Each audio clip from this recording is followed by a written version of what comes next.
How we doing, everybody? Andy Malafarina here. Welcome to a brand new episode of No More Heroes. Today on the show, we have Jose from the No Way Jose podcast and the Tower Gang podcast. Go get the links for it down below. We talk about the Oklahoma City bombing and much, much more. Today's a crazy-ass podcast. You're gonna heckin' love it.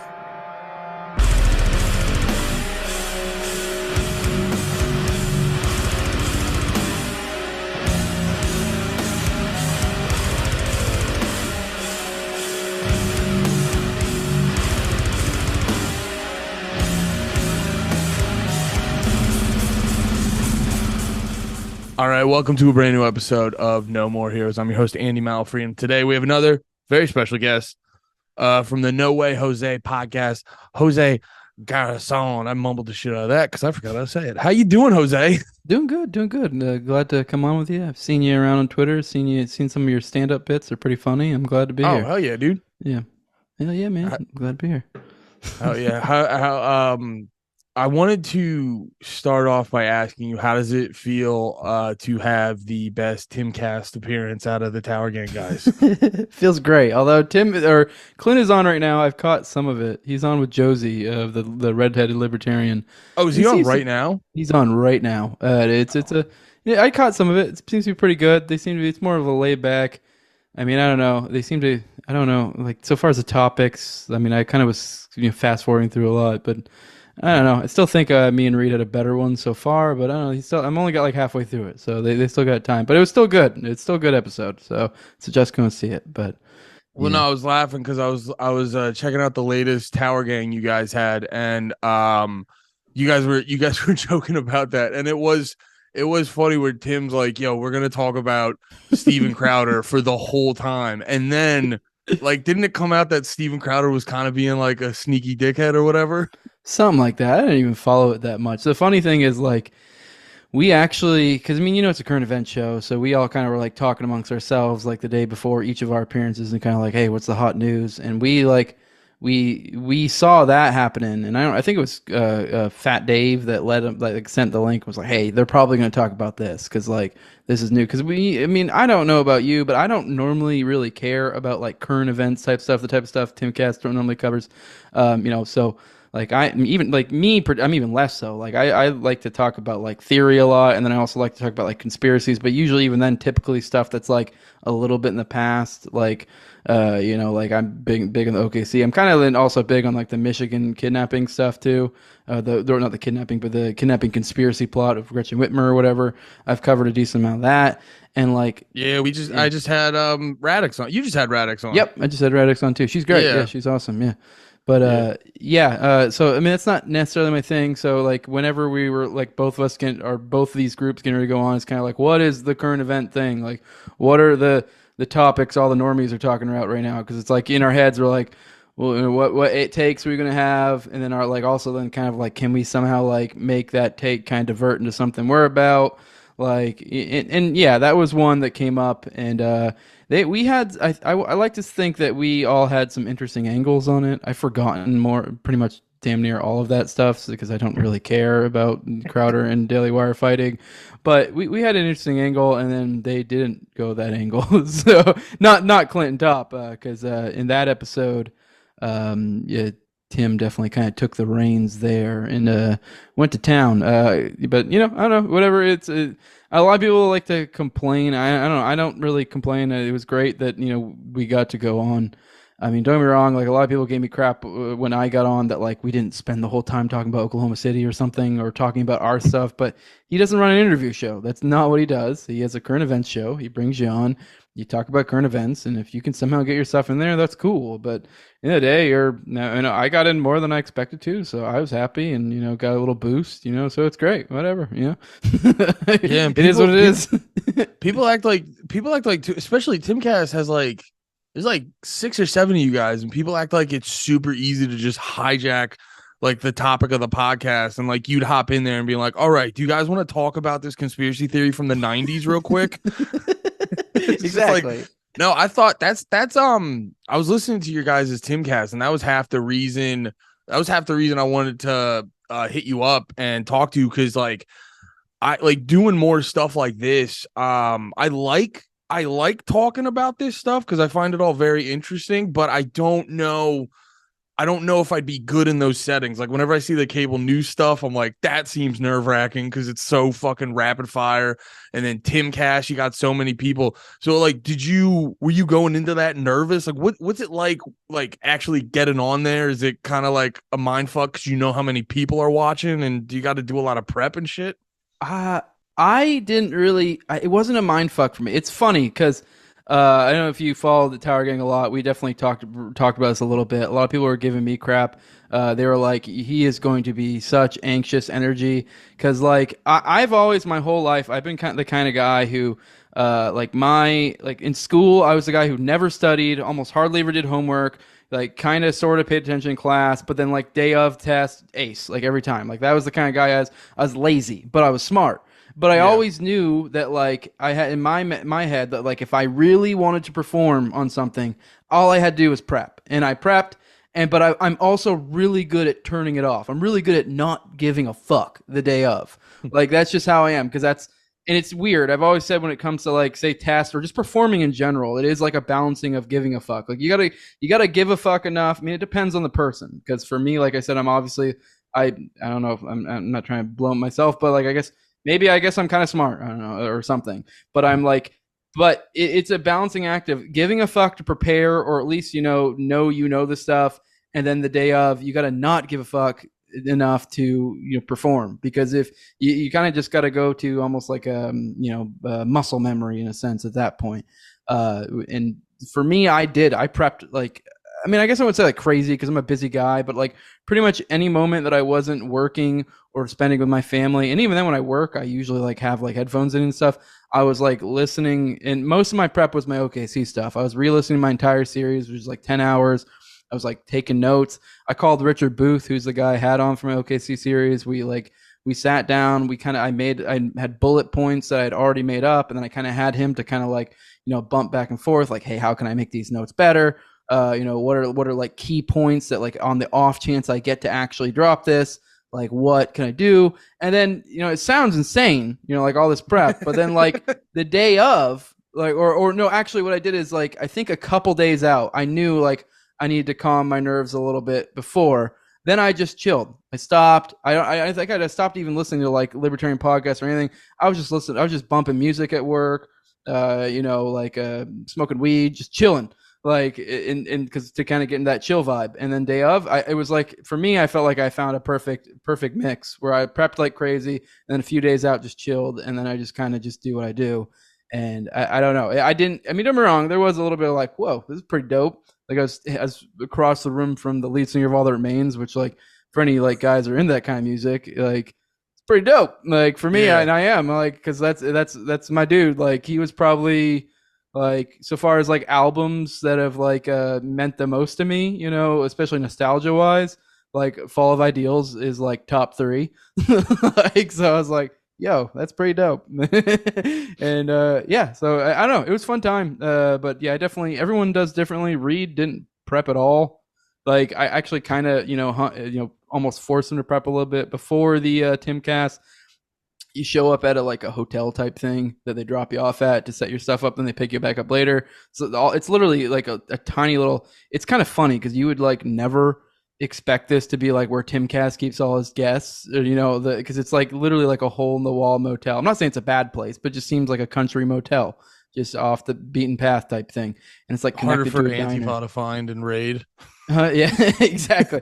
And it's like attached to a diner. And I remember me and Reed just kind of going over, not like crazy, but kind of being like, hey, like what are the, 1 to 3 things that if you could, you'd really like to be able to hit, and how can we get these to be concise? That way you can just drop them. And yeah, and we kind of went over them. And then we also were kind of like, all right, well, what's your intro plug? What's your outro plug? Because those are probably like the most important, especially your intro. So, because that's what really your first impression. And I think we did well. I don't know what Top and Clint's, if they really did much prep or what. I mean, definitely we were talking in the group chats and stuff, kind of scheming and stuff. And yeah, I don't know. It turned out well. I think, they just got kind of the bad luck of the draw with the Crowder story. Which, I mean, whatever. It's Tim's show. That's what he wanted to talk about that day.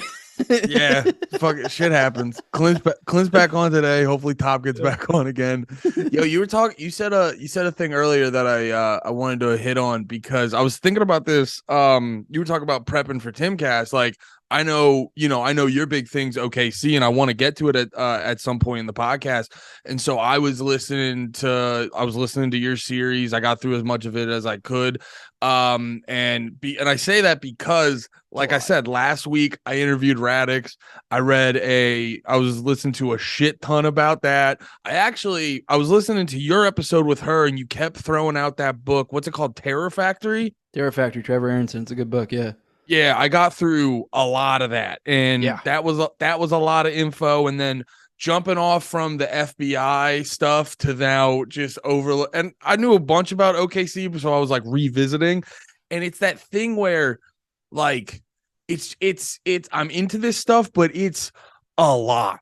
It is a lot. Yeah, it is a lot. So like that chilling is so important. I guess the question I want to ask you sort of in that context is like, yeah, like how do you like, I don't know, compartmentalize or whatever? Like, how do you break up the stuff for yourself? Because that's the problem I run into. Like, I remember when I first became a libertarian, I hit that first phase where you're like, wait, what? Like, you just like learned all this new stuff and you're like, what the fuck?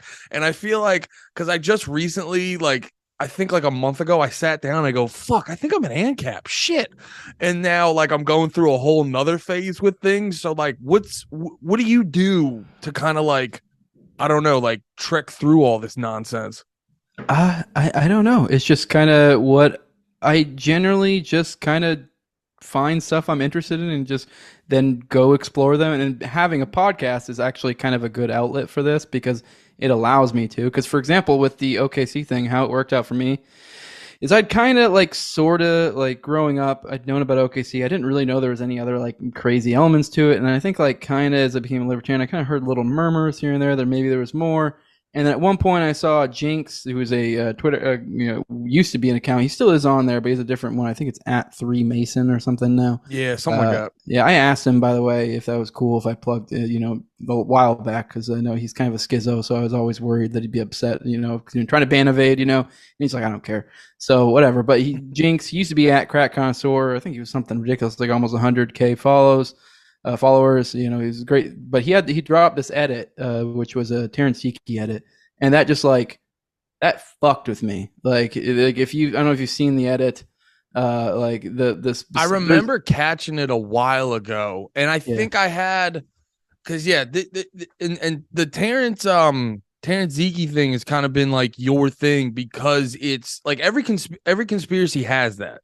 You know what I mean? Mm-hmm. Like the 9/11, like there's a lot of stuff in 9/11, but like I remember the one for me was Building 7, and you're like, wait, what the fuck? How'd that fucking fall? And like that's kind of how it is for OKC when you see and how do you say his last name? Yeeki, Terrence Yeeki, yeah. Yeeki. When you see the whole Terrence Yeeki thing, it's one of those things where it's like, yeah, he it's like well, you know what? I'll let you break it down because it's fucking wild. Yeah, he fucking, what did he do? He slit his wrists, he cut his throat. I think he was stabbed in the side or the neck or something. He had a rope burns. He had bruises from handcuffs, likely. He had grass in dirt in the wounds, and somehow he ended up 1.5 miles away from his vehicle that was covered in over two pints of his blood. Oh yeah, I forgot the bullet in the head, which is also the big aspect of the bullet in the head was that it was at a weird angle. It was like kind of like this,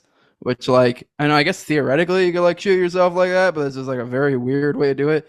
And then also there's an aspect of the gunshot residue where it shows it wasn't like to the head, it was like further. Like so, yeah. But I mean, obviously that's not like something I usually bring up because that's like if you're trying to be concise about it, if you're doing it on Twitter or just trying to drop it on like Timcast or something. But yeah, no, that's the one that hooked me in, and it is good. Like Building 7 is a good example. I'm not a huge 9/11 guy. I mean, I've kind of gotten dabbled in there, but I know like I'm sure there's probably people out there upset and bringing up Building 7, like, oh, this is why. I don't know. I don't care. I'm just saying I get why people are like, what the fuck, Building 7 fell? Like it's weird. It's weird, undeniably. Like, no matter what your take is on that, it's weird. And fucking with the Yeeki thing, it's weird. But then also, like, the big thing for the Yeeki thing is it's like it's a hook in that it's weird, and there's an emotional aspect. Like the dude was legit trying. Like if you look into his story and what it looks like, what happened, what the sources there are seem to heavily imply is that he did not buy the official narrative. He was one of the first responders of OKC, one of the first people who showed up.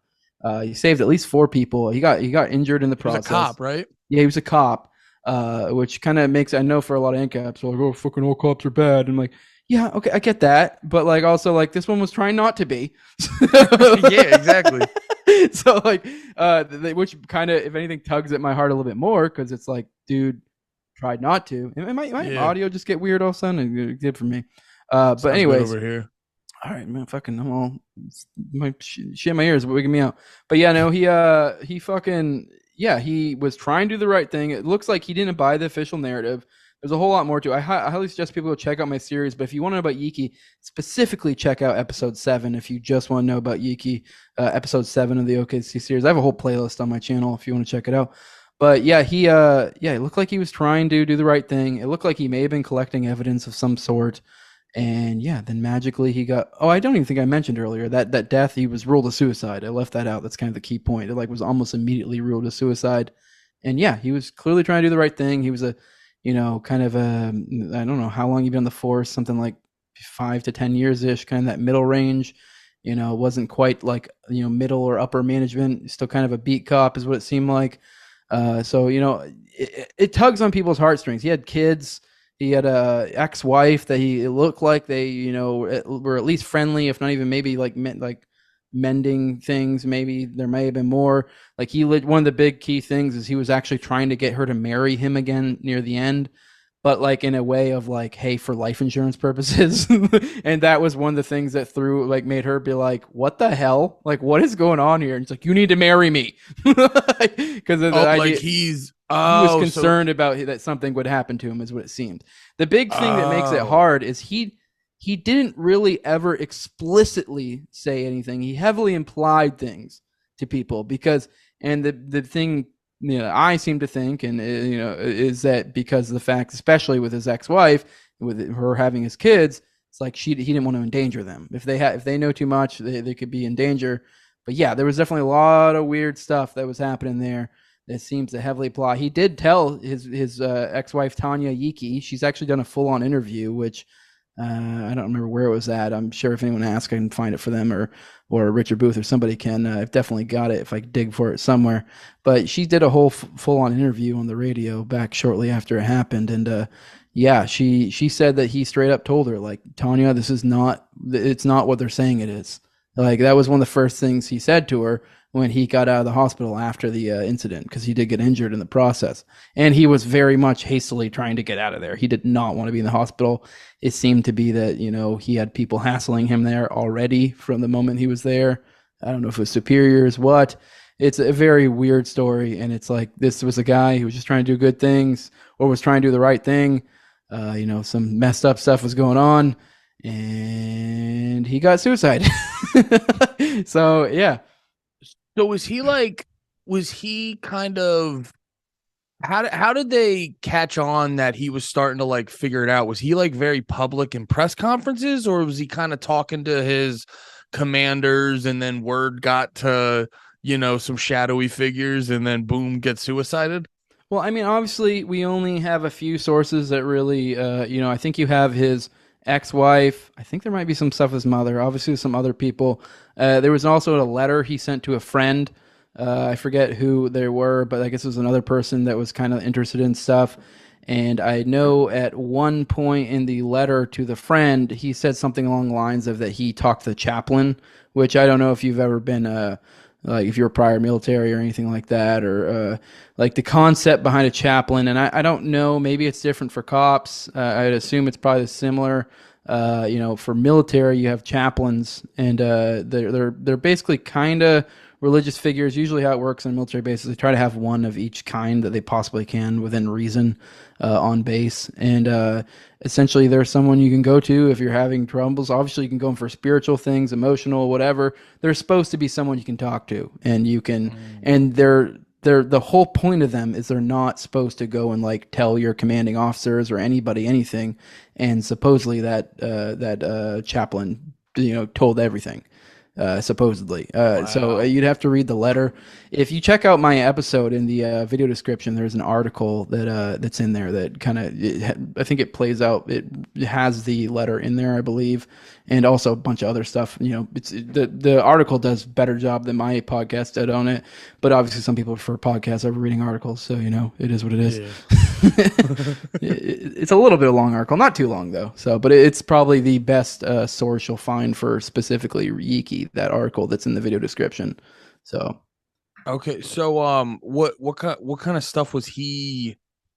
What kind of stuff was he finding out? Because I know for me, I'm not like crazy familiar. Like, I know the general, like the general bones of OKC, but then I'm sort of like, I don't know. It's sort of hard for me to like piece together because I know they'll say like oh god, what was his name again? The Yiki? bomber. Oh, the bomber, McVeigh, Timothy McVeigh. McVeigh, that's right. Yeah. Yeah. They'll say like McVeigh was a patsy or stuff like that, and then yeah, there's like a whole bunch of different. What was he finding out that made him go like, "Oh shit, this isn't the the shit they say it is"? Yiki, well, he never explicitly said.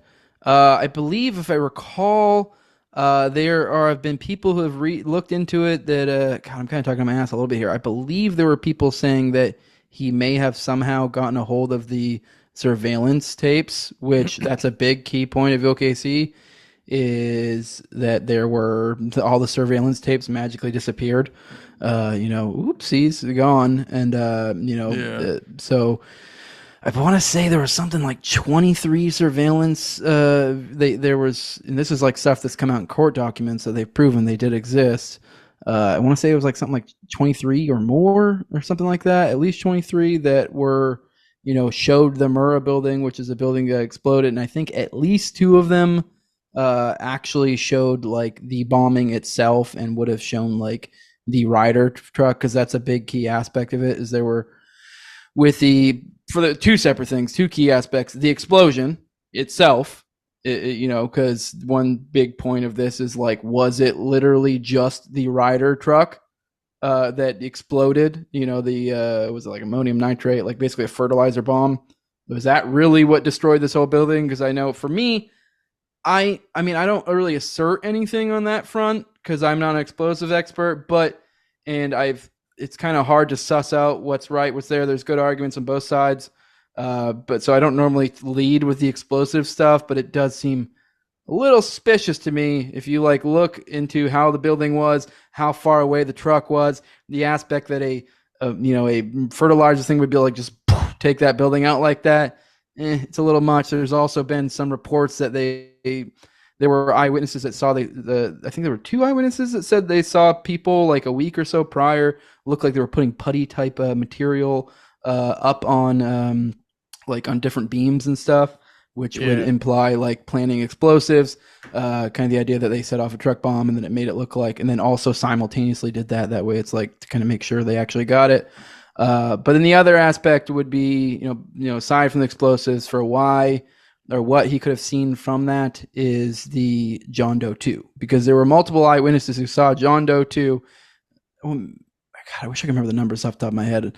But that's definitely more Richard Booth's spot. But there were a shitload, I'll say that, a shitload of eyewitnesses that saw John Doe 2, like to a point to where it's like, it's kind of hard to hand wave it away, because I know a lot of time with eyewitnesses, they'll be like, well, I don't know, eyewitnesses are a little bit funky, but it's like, no, a bunch of people described this exact looking person seeing him before the bombing and after the bombing, like in that time period. Like, yeah, because eyewitness accounts can be like untrustworthy when you're trying to get like specifics of it. But if it's just something like there was a second guy, yeah, like, and a bunch of people all say that, then that adds like a decent amount of credibility. So you're saying, oh yeah, that's like the big sticking point, because they try to say McVeigh was doing it by himself, but you're saying a lot of people saw someone with him before and after the explosion. Yes, and they typically describe him as a semi the same,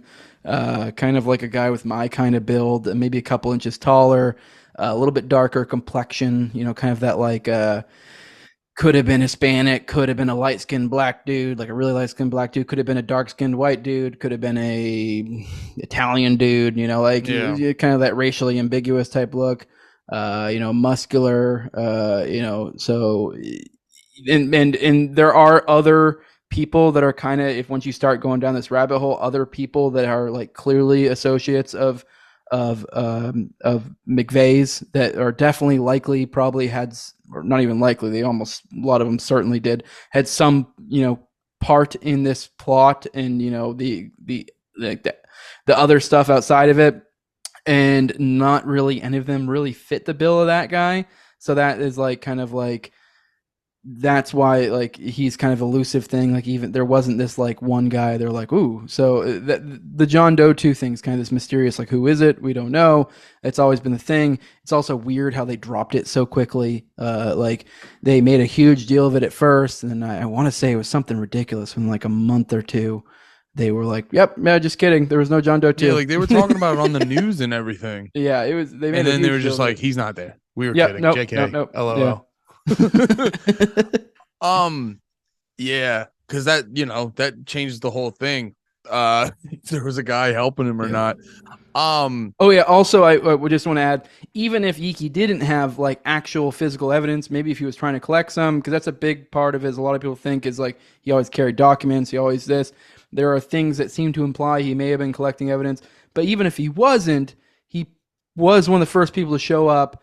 I do think he at one point made some sort of statement about how it was weird that the ATF was already there and somehow got there before him. So like, or just people, huh? How quickly did he get there? I think he was literally one, if not the first, one of the very first. Like he was basically like one of the first responders. So in the literal sense, not in the like first responder because you're just generically a cop. Like he literally was one of the first responders. He was like the first guy. Okay. So I'm with the OKC, like in Timothy McVeigh, a big thing is they like, because a lot of people try to say he's like a patsy or whatever, and it's like it's always weird like sort of sorting that out, where how am I trying to ask this, because it's like, because you think it's like, wait, so does he know he's gonna like go down for this from the beginning, or like how does that, or I should ask, like, do you think he was a patsy? What do you mean in a patsy sense? Like just the guy who took the blame and that was it? Yeah, like he was like he didn't necessarily do it, or that he did like do it. He was gonna, yeah, they were like, they had some things set up there. He was gonna take the blame, and then at the last minute they fucked him over. Well, I guess I don't know if he thought he was getting out. There definitely are uncertainties, like if he thought he was going to get away with it or not. I do think he did it, but now I think the key thing is that like there were people that helped him, and then the other key thing is like, now, and what was McVeigh? Was he just some racist guy, or who was all about militia stuff? Because he was a legit part of like an actual like white supremacist like movement, like legit one. Like I am always hesitant to use that label because it's like so overused, but he was like legit, and that decided to blow up some federal building because he was upset about Waco and Ruby Ridge and all that. Or and was it organic, or was he a full-on like Fed asset, or was it something in between to where like it could have been a thing where he was this crazy guy who genuinely wanted to blow up a federal building because he hated them for what they did, and there were also people orchestrating things from the outside, kind of pushing things certain ways and manipulating them that were almost certainly assets. Because now I don't know. I will say there are sources. I don't know if I believe it's like a physical letter or something. I know it's his sister, his mother, his first attorneys. He told them that he was, because his thing is he was in the military. I believe it was like Desert Storm. I think that was the time he was in or something. And then whenever he got done with his time, like actually at war in Desert Storm, like he legit was killing people and stuff. And he came back and he went to go special forces. I don't remember specifically which one or what. And then when he got there, I guess the official story is that he had foot issues, from his time when he was, overseas, actually in war. It caused some problems, which, it's, that's actually a pretty good excuse because if anyone's done any special forces training, I don't know if you know, I was 11 years active duty. I actually initially went for like something that was more along those lines, like special forces. I failed out when I first joined, and ended up becoming a mechanic. But like when I was there, I had to like ruck around with 70-pound rucksacks for like 5 to 15 miles, depending on the day, all sorts of craziness. And yeah, that stuff's heavy. And if you are having feet problems, it's going to be rough. It's not going to work out well for you. So, plausible excuse. But according to him, his sources, being his sister, his mother, and his first attorneys, this is a story he told his first attorneys, is that whenever he got there, instead of him just failing out, because of the foot thing, they actually took him aside and said, hey, I don't know if it was due to a psychological profile or what. They're like, hey, we think you're a perfect candidate for this other thing we got going on. And essentially what it will mean is that you will go off books and no longer be in the military on the books. You're going to tell, the official story will be, here's your foot thing. This is why you got out. This is what we're going to tell everyone. This is what your story is.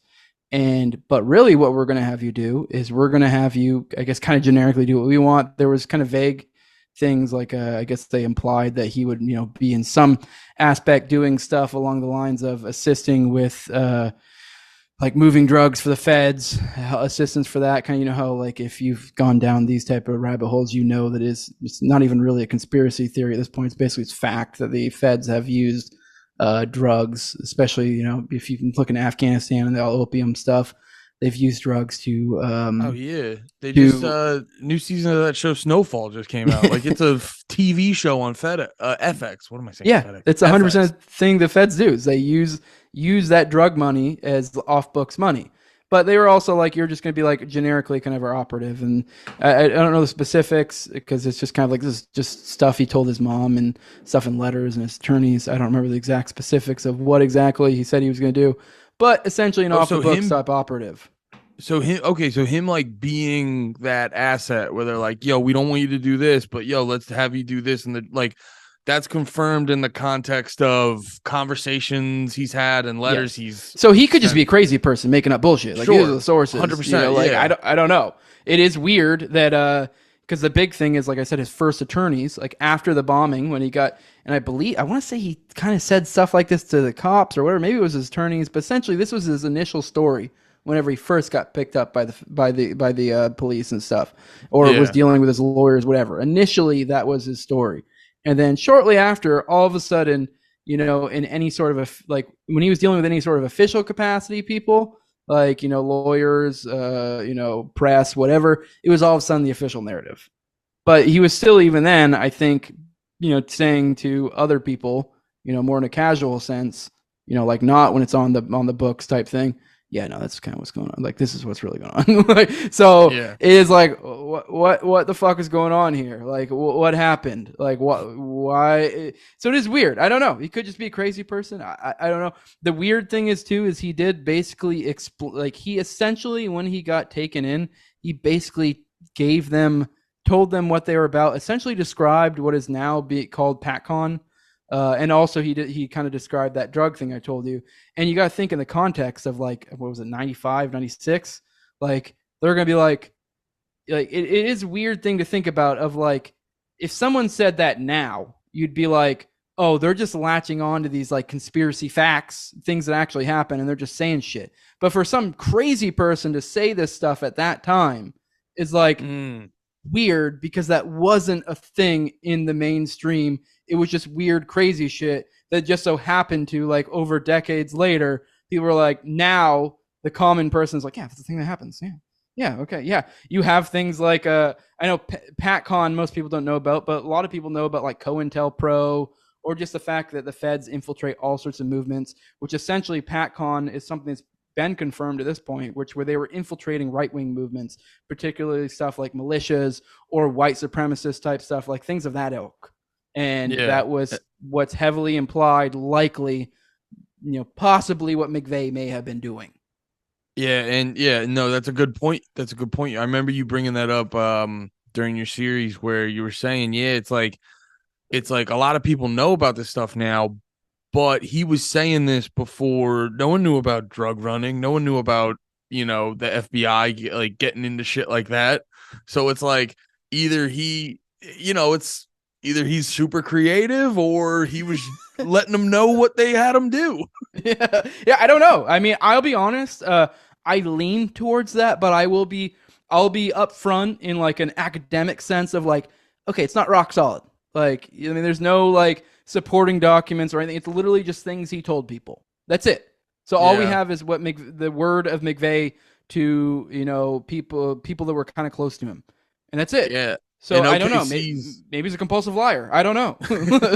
Well, yeah, no, OKC's hard because it's like you're like, I could see column A, I could also see column B. Like they're both reasonable. Yeah. But either way, at the end of the day, like even if he wasn't a Fed asset of some sort, there were people around him who were clearly Fed assets to the point where you're like, yeah, dude, the dude's a Fed. Like I don't even really have to like tiptoe around it and be like, oh, well, let's be like Andy Strassmeyer, like that guy.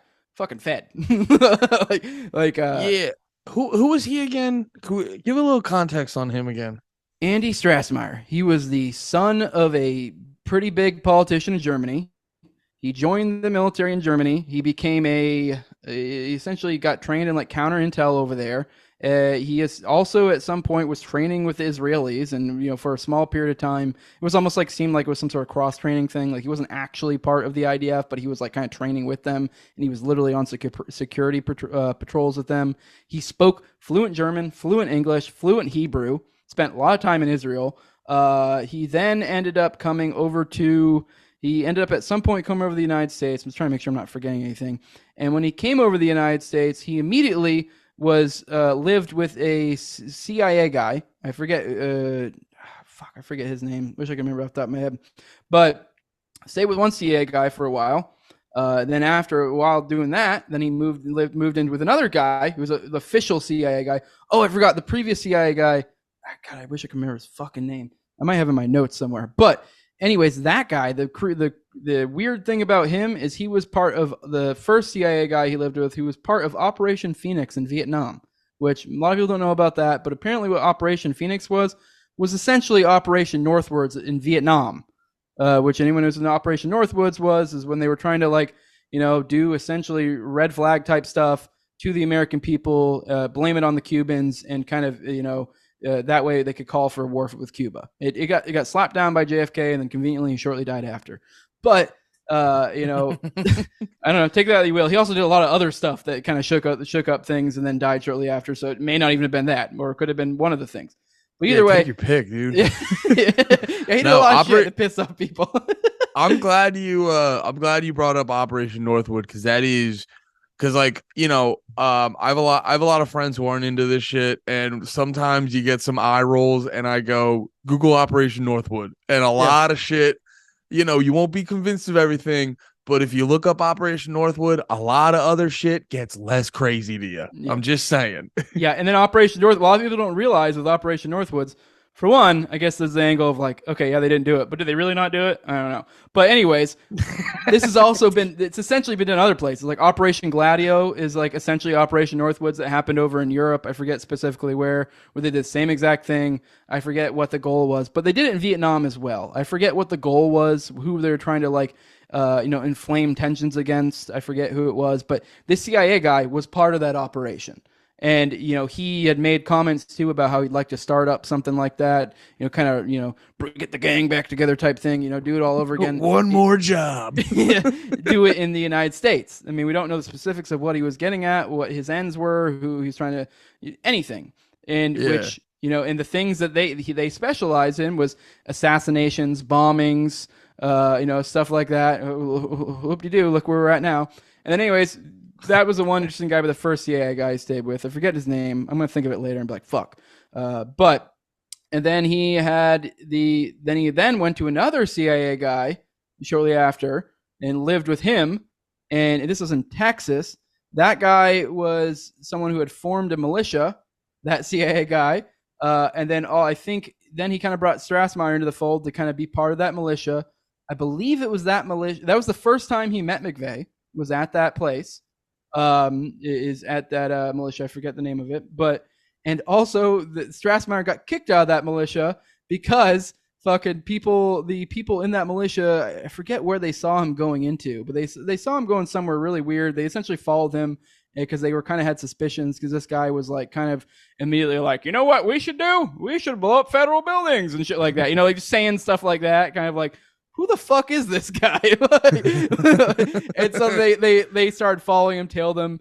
I don't remember exactly where. I think he went somewhere. They were like, it was definitely highly implied that he was a Fed. I don't know if it was a federal building of some sort or where. I don't remember the specifics of it, but they followed his ass, and then they're like, get the fuck out. They kicked him out, dude. And then shortly after that, he ended up in Elohim City, which is now it's getting back to kind of tying into things.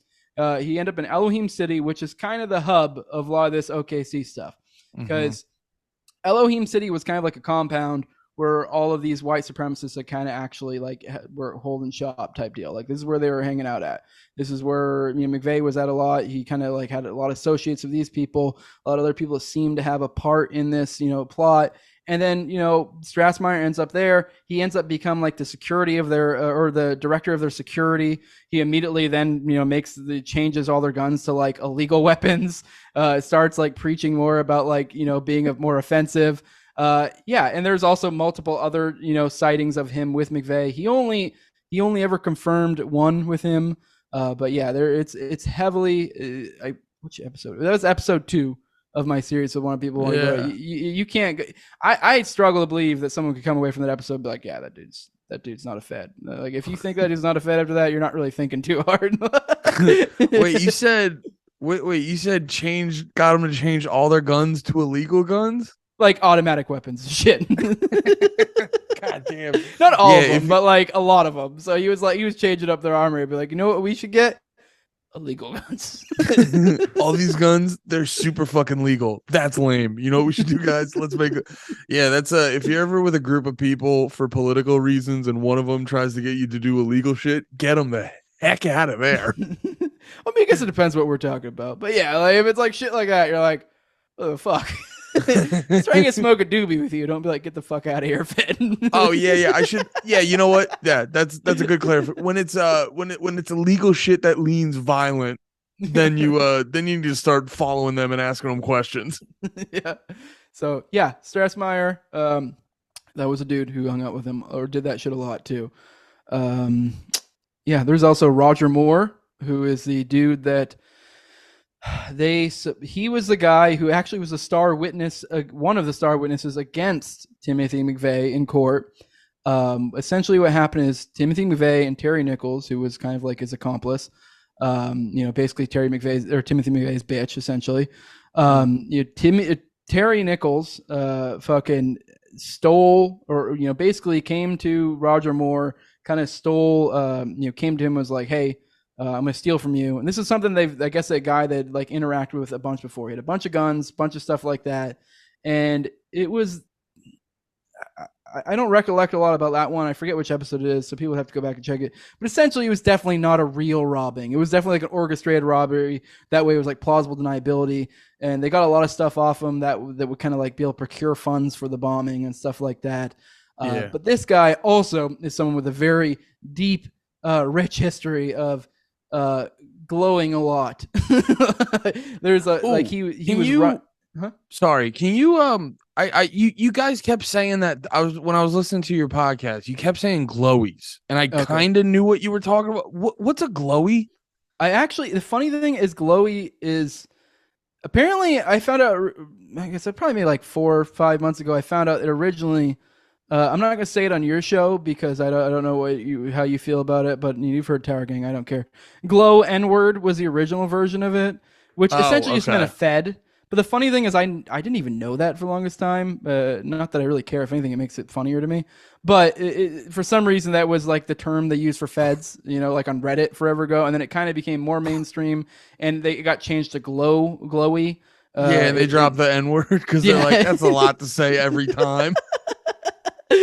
Can't use it in every situation. Jesus. But yeah, and I didn't even know. I'd probably been using it for years. Didn't even know about that connotation. If anything, it made me giggle when I found out about like what? That's what it came from. That's awesome. But anyways, yeah, no, it's like it just means fed. But I've always liked that term because it's like if you say someone's a glowy, or I like saying they're glowing because it's a way to say because I will admit I've always hated in this movement people are like, oh, that guy's a fed, this guy's a fed, or whatever. Like, okay, I mean, yeah, it's one thing if you're doing it for comedic purposes, or if someone has very clearly demonstrated like insane fed behavior. If you're like, I'm not saying he is a fed, but if he wasn't a fed, would he act any differently? Like, kind of something like that. Like, but with glowy or glowing, I like it because you're not necessarily saying they actually are a fed. You're saying he's glowing. Like he's putting off the signs. He's radiating. Like you're like how, and you're like, that's why you can be like, he glows like the sun, or you can be like, there's a little bit of a glow on him. Like, well, I don't know, keep an eye on that one. Like I do like that connotation of it because it is like almost like you have a scale to it as opposed to it's fed like, or not fed. It's like I'm not gonna give you a hard definition, but something's up. Like I don't know. You're putting off a lot of weird vibes here, and you're glowing a little. Like yeah. But yeah, that's what glowy is. So, but a little inside baseball. But yet it also comes from a naughty Reddit word originally. We got a little sidetracked on glowy. We were talking Roger Moore, I think. Yeah, Roger Moore. There essentially was like basically a fake robbery, which they used to get a ton of guns, ton of money from this guy that they were able to use to be able to essentially to fund their operations, what they were trying to do. And this guy glows like the sun as well. Yeah. I would once again refer to my series. I can't remember all the specifics, but that dude was doing a ton of Fed stuff, a ton. Very clearly. I mean, technically, I would say if I had to guess what he was, I would say he wasn't an actual Fed. I think he was some sort of like Fed asset or informant or something along those lines. But yeah, he was like I think he was like I want to say he had like a boat business or something, but then it just so happened he was always selling to like the Cubans and the Feds, and then also he was like, it looked like he was like may have been running stuff for them, and there's a whole long laundry list of stuff with him that is wild. But and then also he just so happened to then become the star witness, and that one is weird. Roger Moore. I need to go dive. I was really fresh on Strassmeyer because I actually like today re-listened to the episode because I've been trying to like every so often put out like a little thing to add to my master thread that I kind of have on my Twitter, and Strassmeyer was fresh in my head still. So Roger Moore, I'm like, oh, like I want to be very clear. I am not the OKC, like the OKC guy. If you want the OKC guy, that's my dude, Richard Booth. He's the dude who's my expert, my like subject matter expert for my series, the one I've had pretty much on with me the entire time. I did one bonus episode with Ken Silva, who's a great reporter. / journalist or whatever you want to call him. Definitely Richard Booth. He's your guy. He's the one who boom, boom, boom, boom, just spout out all these facts. I'm just the guy who's picked up a lot of his stuff through osmosis over time. So I'm just the podcaster that asked questions. Yeah. And he's got a lot of stuff. Where is it at? Libertarian Institute, right? Yeah, he's the Libertarian Institute's OKC guy. They have a whole archive there at the libertarianinstitute.com or .org or whatever the hell it is. I don't think it's .com. I want to say it's .org. I don't know. But anyways, it feels like an org type website. Yeah, but he's they got up a whole giant archive of like pretty much just about anything you can think of OKC wise there. So if you really want to do like the deep digging and the sources and stuff, that's the place to go. But yeah, that's how you know he's good shit. He's Scott Horton's dude, like Richard Booth. He is like, you're my OKC dude. So that's who Richard Booth is. Yeah. Okay. I want to ask you this. With a lot of the, I think OKC gets this a lot where you like everyone will break down. They're like, this happened and this is weird and that's weird and this is weird, and then like kind of people will go like, yeah, but why? And because every conspiracy has that, but you're like, okay, it happened, but like, why would they do that? And I think OKC kind of trips up a lot of people where you go, yeah, but why would the government do that? Like, what's the, I guess, what would be the why on OKC? I mean, it immediately villainized the militia movement, which was huge at that time, like huge, because after their blunders, because that's the key part, like you almost can't even really analyze it, like, like from the larger picture, OKC without looking at Waco and Ruby Ridge that led up to him, because you had Waco, or you had Ruby Ridge, which inflamed the militia movement. They screwed that up. Then shortly after, there was almost like the feds were like, "Well, we'll do something cool and we'll do Waco, and this will work out really well and fix it." And then they just made it even worse. And then comes like, and all they did was keep making the militia movement stronger with those two. And then they had OKC, and now you have this militia guy who just blew up a federal building, which kind of almost seems plausible from an outside view of this guy who's like a militia guy would be like, you know what? Fuck the feds. Let's blow up a federal building. And it's like, okay, but like, I don't know. Like, if you've actually been like sort of associated with like most militia movements, or looked into them, or looked into like what 3%ers believe, or like Boogaloo Boys, or whoever, like the people who kind of fit that mold, most of them aren't about like offensive, like being in an offensive capacity. And even then, most of them are they're very much like the don't fire unless fired upon type mentality. Like that's usually how most of them are. And then on top of that, and if they were going to be like, usually it'd be like just feds. Like, the big thing about the Murrah building is there were the biggest thing was the daycare center. There was a bunch of kids there. The ATF wasn't even there when it happened, which is another screwy thing about that. They all got a pager. I mean, I think there's only like one source that corroborates this, to be fair, that they got a pager. I believe it was in the aftermath of the thing. A reporter showed up, was kind of interviewing one of the people there. I guess there was some guy who was like in the rubble kind of looking for his wife, and they just kind of like pulled him aside and talked to him. And he was saying that I don't remember who exactly he was. Richard Booth knows off the top of his head, but he was talking to he was talking to the reporter, and the reporter's I'm fucking this up. The guy who was talking to the reporter said that earlier he had talked to one of the ATF guys who was there in the aftermath type thing, and he had said that they had gotten a pager to not show up to work that day, and that was, so that's on recording, like on video somewhere. I forget the specific one. I want to say it was like KTOR or something. That's what's coming to my mind right now. But yeah, it's literally Sorry, I don't know if you know, like, for like context, do you know, like, is that like an office of them? So like 30, 40, 50 guys? I don't know exactly how many, but enough to where that's weird. And also there were bomb squad sightings too, like prior to. There's like a lot of weird shit. It sounds like a whole office worth of ATF agents just all didn't show up on that day. Yeah, there's definitely prior knowledge is a big aspect of this case too. Of like, what did they know? Why did they not show up? There were also, like I said, there was a bomb squad that showed up, like I think a few like earlier in the morning before the bombing, because I guess that was like a big aspect of it. I don't remember specifically who or where this comes from, but there was something that they thought maybe it was going to be at a different time. I don't know. Like, it was KOFR, to be clear. I just looked at my notes real quick.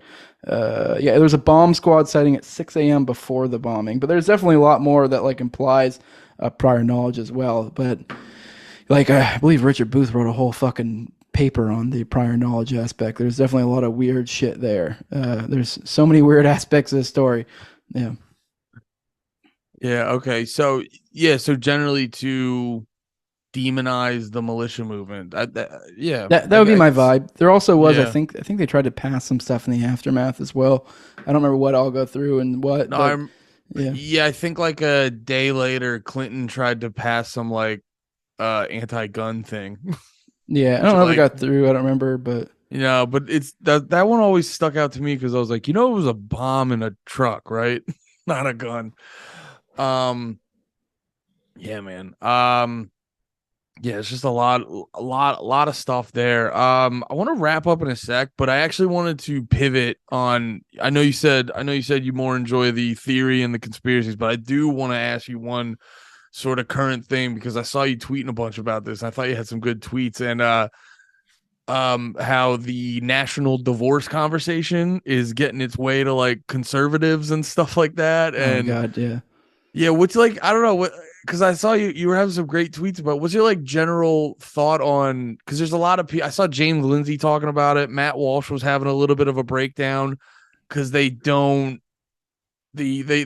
seem to conceive the whole national divorce conversation. So, just like, I don't know. What's your take on that?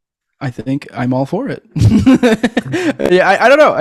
It was more just irritating me. Like, I only put out like 2 tweets on it, and because like I almost didn't want to get involved because then the type of people who were talking about it, I was like, these guys don't know the fuck they're talking about. Like you can just tell, like if you're someone who's like read a decent amount, and I'm definitely by no means like a secession expert or but I've read Huppa, I've read other stuff, so like I've read enough and kind of like have a good idea. But it's like all their takes were like Walsh was saying dumb shit like, oh, what, like how's this gonna work? We're just gonna like break it in half.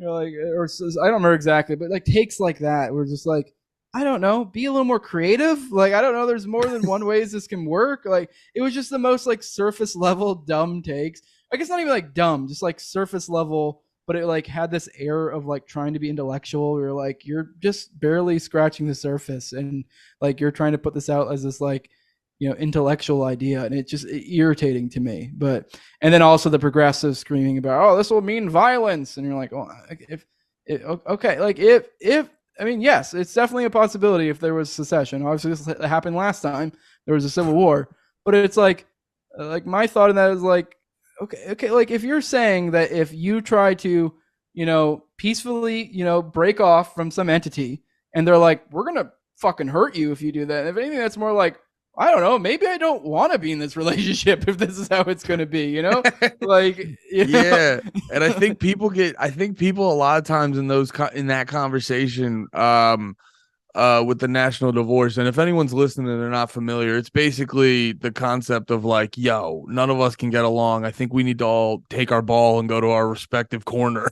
and just peacefully interact and shit. But, I think a lot of people hyper focus on, and libertarians get this shit a lot of time when talking to people who aren't familiar with the ideas, that people hyper focus on like, well, how specifically will it happen? And it's like, well, can we acknowledge that this right now is really fucked? Yeah. And it just seems like no one's getting along like at all.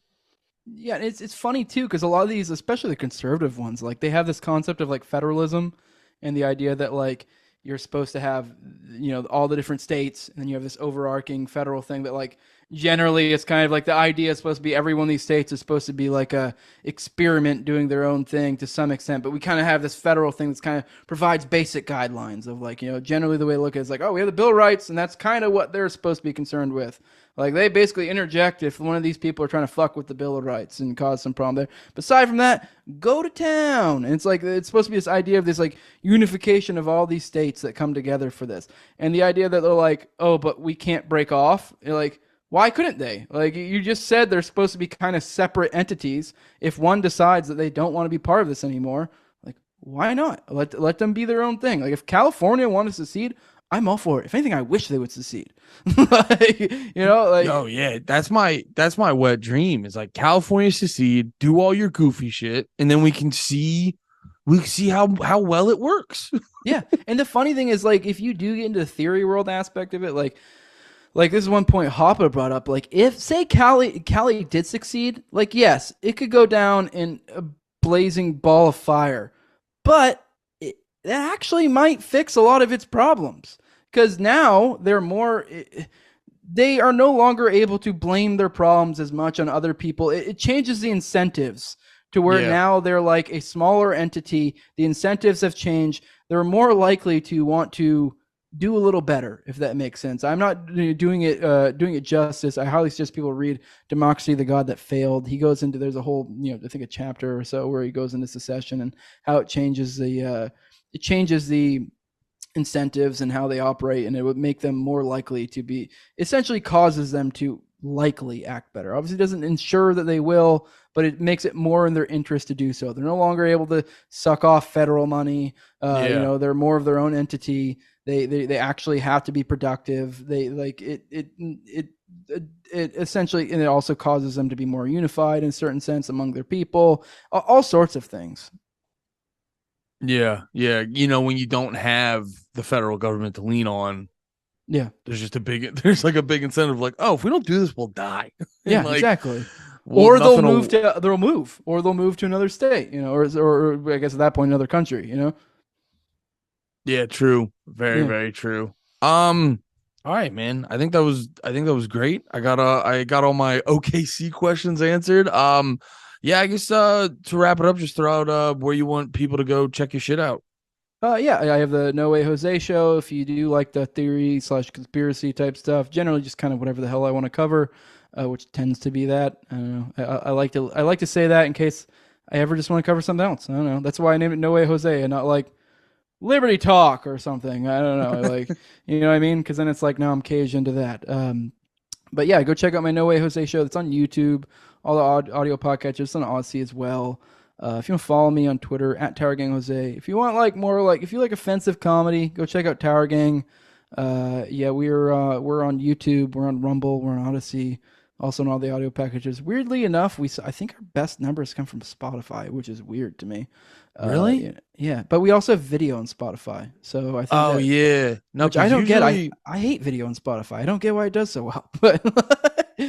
I don't know. Yeah, we no, I've been noticing on like my other podcast, Panties in the Mouth, like because for the longest time, like iTunes would be like 60% and you'd get like 20, maybe 25% Spotify. Now I've been noticing Spotify's creeping up to like 40-45% of our shit. Do you do video on yours too or no? On yeah, Spotify? We do video on ours too. On Spotify? Yeah. Okay. Yeah, because that is the thing. Like I don't even know if I ever even checked to see if it would allow me to. I don't know if you want to get to a certain point, you can do it. I just didn't really care if I did it on Spotify, but I guess for some reason that's a game changer for people. They like the video on the Spotify. I don't know. It's weird. Yeah, I think Rogan helped, and then they've gotten enough Spotify exclusive. I actually switched over to Spotify because I started listening to Rogan over there, and I was like just the complete mark for what they were going for. Where I was like, oh, this is pretty good. I'm gonna stay here.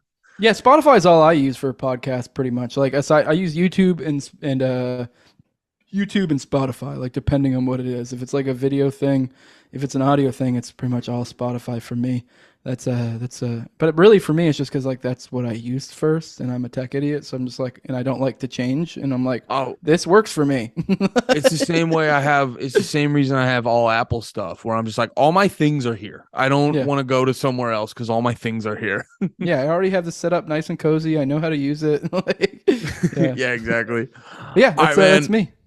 Hell yeah, dude. This was great. Thank you so much for coming on. Everyone check out Jose's shit. I will have links for it down below. So if you forgot any of that, it will be there. All right. Thank you. Be about it. Peace.